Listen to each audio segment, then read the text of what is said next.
చూసుకున్నట్లయితే మరొక breaking news అయితే రావడం జరిగింది. లక్షకు చేరువలో బంగారం. అవును, లక్షకు చేరువలో బంగారం అయితే దూసుకెళ్తూ ఉందన్నమాట.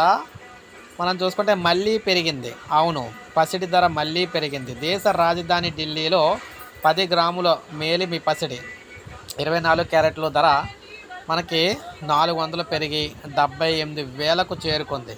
అంతర్జాతీయంగా పసిడికి డిమాండ్ కొనక్కడ నెలకొనడం, దేశీయంగా వర్తకుల నుంచి కొనుగోలు కొనసాగుతుండడం పసిడి ధరలకు రెక్కలు రావడానికి కారణాలు అయితే అయ్యాయి.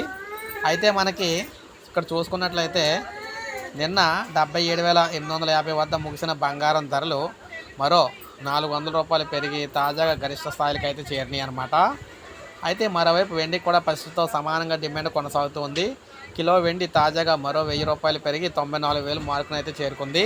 అంతర్జాతీయ కమ్యూనిటీ ఎక్స్చేంజ్లో బంగారం ఔన్స్ ధర మనకి 27,000 క్షమించాలి 2,700 ఒక డాలర్ కింద అయితే ఉందన్నమాట.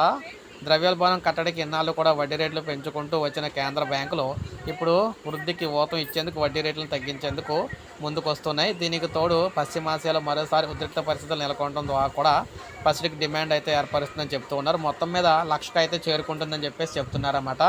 సో ఇది మనకు అప్డేట్. ఒక లైక్ చేయండి. లేటెస్ట్ అప్డేట్స్ కోసం మన ఛానల్ సబ్స్క్రైబ్ చేసుకోండి.